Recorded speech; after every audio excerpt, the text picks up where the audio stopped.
At my ex-wife's wedding, she mocked me in her speech.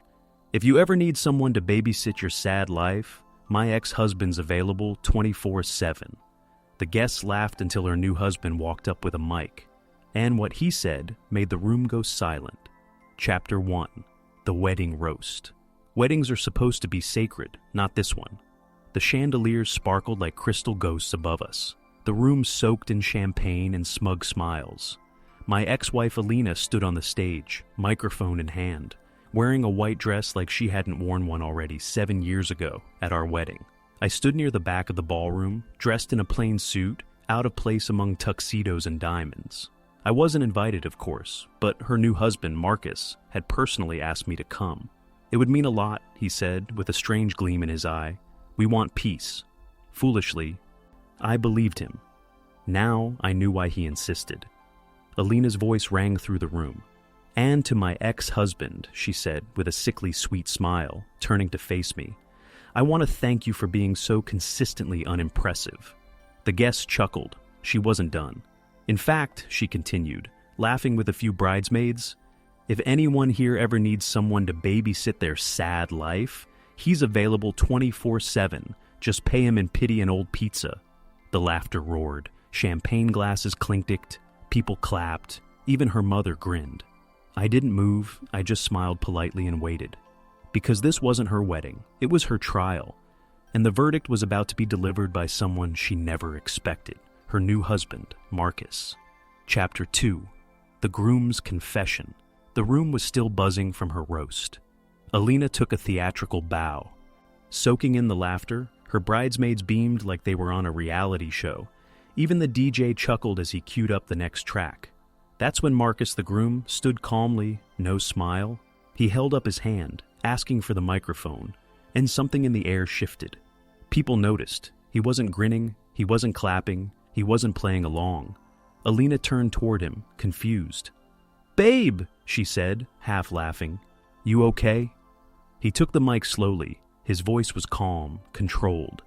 "Thank you, everyone," Marcus began. "I wasn't planning to speak right now, but I feel like there's something important I need to say, not to all of you." He turned and locked eyes with me. "David," he said, "this is for you." The laughter stopped. Dead silence. Alina blinked. Her smile faltered. 3 months ago, Marcus said evenly, I found a burner phone in our guest room drawer. It had 2 contacts in it, Boss and D. I thought maybe it was a mistake, but the texts were crystal clear. He turned back to the crowd. "My lovely bride," he gestured toward Alina, "has been cheating on me, not with 1 man, with 4, gasps echoed. Someone dropped a glass. Alina's face went pale. "Marcus?" He raised a hand, shutting her down with a look. One of those men was her boss. Another, an investor I introduced her to, and the rest, he glanced back at her. Strangers' names she never even saved. I have the screenshots, I have the hotel invoices, and I have the footage from the security camera I installed in the condo. Murmurs exploded, chairs shifted, phones were already out recording. Alina tried to speak, but the words caught in her throat. Marcus turned back to me. "David," he said again, "I'm sorry. You didn't deserve that tonight. I invited you here under the promise of peace, but what I didn't tell you is that I found your letters. Now, it was my turn to freeze." "What?" Marcus nodded. "In the attic of her old place. A box labeled trash. Letters you wrote her during your worst days, when your dad was dying, when you lost your job, when you tried to hold the marriage together. I read every word." He paused, then turned back to the crowd. "And I realized something. She didn't just cheat on me, she humiliated a good man, someone she could never replace." Marcus handed the mic to the DJ. "Play whatever you want," he muttered. Then he walked off the stage, straight out of the ballroom, and left his bride behind. Chapter 3. The dress hits the floor. For a few suspended seconds, nobody moved. The room moments ago filled with clinking glasses and fake laughter sat in stunned silence. Alina stood frozen on stage, bouquet still in hand, white dress glowing under the soft chandelier light. But she wasn't a bride anymore. She was a spectacle unraveling in real time. "Marcus!" she finally shrieked, heels clicking across the marble as she chased after him. "Too late." The ballroom doors slammed shut behind him, with a finality that echoed like a gavel. Guests whispered, phones recorded. One woman in the crowd muttered, "Good for him." Another added, "She really said that about her ex-husband?" I stood quietly in the corner, clutching my drink, and for the first time in a long while, I felt nothing. No rage, no heartbreak, no need to speak. She was doing all the destruction herself. Alina stumbled back into the room moments later, mascara streaked, shoes in hand, bouquet discarded somewhere in the hallway. She scanned the room in a panic, like it hadn't just all come crashing down. Then she looked at me. "David," she whispered, "say something, please." I looked at her, really looked at her. This woman who once held my world in her hands, now trembling, broken, stripped of her stage and spotlight. I walked toward her slowly. The crowd parted like curtains. When I reached her, I leaned in just enough so only she could hear, and I said, "This is what love built and what your ego destroyed." Her bottom lip trembled. But I didn't. "You did," I said, calm. "You mocked me, you discarded me, and tonight you handed the mic to a man who finally showed you what consequences sound like." I turned to leave. But just as I stepped away, the zipper on her dress gave out. A sick, almost divine irony, her strapless gown dropped halfway, caught only by a frantic clutch of fingers. Gasps rang out. Someone laughed nervously. Phones rose again like predators circling a fallen queen. She collapsed onto a nearby chair, face buried in her hands, sobbing. And I walked out, not as the ex-husband she mocked, but as the only man who didn't need to say a single word for the truth to win. Chapter 4. The Ripple Effect. By the next morning, the wedding wasn't just over, it was viral. Clips from the reception flooded TikTok and YouTube under titles like, "Groom exposes bride's wedding speech, then vanishes," "Karma hits instantly at wedding after bride, mocks her ex," "Best wedding revenge ever, must watch to the end." The internet was eating it up. Alina, once the envy of her social circle with her curated Instagram reels and strong woman who upgraded her man persona, was now a meme.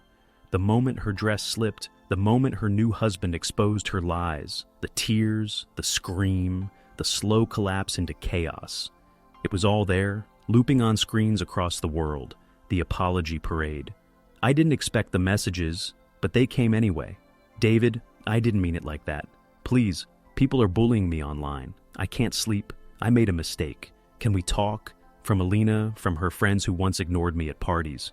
Even from her mother, who used to roll her eyes whenever I talked about finances or fixing our marriage. Now she's devastated, David, humiliated.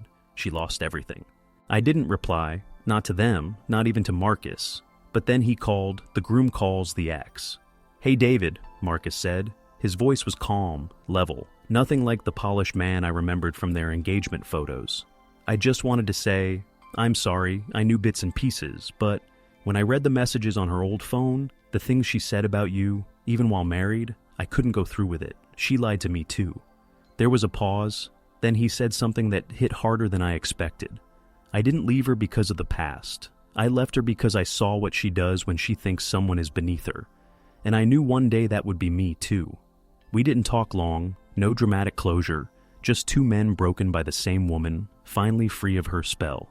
And for the first time since the divorce, I actually felt peace. Alina's world shrinks. By week's end, sponsors pulled out from her beauty brand. The bridal magazine that once featured her engagement photos replaced her with a retraction piece titled, "When Weddings Go Wrong, a Masterclass in Arrogance." The bridal shop refused her refund. Her father, a proud businessman, told her to stop using the family name until she learned humility. Her world didn't explode all at once. It imploded quietly, crumbling from within. Chapter 5. The Calm After Karma. A year later, I sat on the porch of my new home. Not a mansion, not a fortress of revenge, but peaceful. It overlooked a quiet lake with sunsets that didn't demand attention, just appreciation. I wasn't bitter, I wasn't angry, I was free, and that was everything. Alina's fall, Alina tried to rebuild. She rebranded, launched a Healing Through Heartbreak podcast, but it didn't land. People weren't buying the strong woman reclaims her truth narrative when the receipts showed mockery, betrayal, and narcissism. Her beauty brand folded after several PR disasters. One too many sponsors walked away. She moved in with her sister, started over in a smaller town, and while the world forgot her scandal, she never forgot the silence after her speech, the moment she realized she had mocked the only person who had ever truly stood by her. The letter, one day, a plain white envelope arrived, no return address, just my name. Inside it was handwritten, "I know you'll probably never respond. I don't deserve that. I only hope you're happier now. I hope someone sees in you what I couldn't. I'm sorry." I folded it once and tucked it away in my desk drawer, not to hold on to pain, but to remind myself, growth hurts, but it frees. Marcus? Marcus went quiet after the wedding. I heard he moved abroad, took a job in Zurich, and now leads a wellness retreat for corporate burnouts. Every now and then, I see his name pop up in articles about redefining masculinity or healing from toxic relationships. Funny how both of us became better men after walking away from the same fire. Final reflection. People think revenge is about ruining someone else, but the best kind is when you reclaim yourself, when you rise, not with fire and fury, but with grace and power. Alina gave me the gift of a second chance the hard way. And now, every peaceful sunrise I wake to reminds me of the silence that followed her joke, and how I didn't have to say a word to win. Was this revenge perfectly justified, or should the storm have raged harder? Drop your verdict below. I read every single one. Hit like if you crave justice and share this story with someone who needs its fire. Subscribe to Lauren's story, because here betrayals don't sleep. They hunt their owners. Every shadow hides a reckoning. Every mask breaks, and every betrayal is answered. Stay sharp, stay unbroken.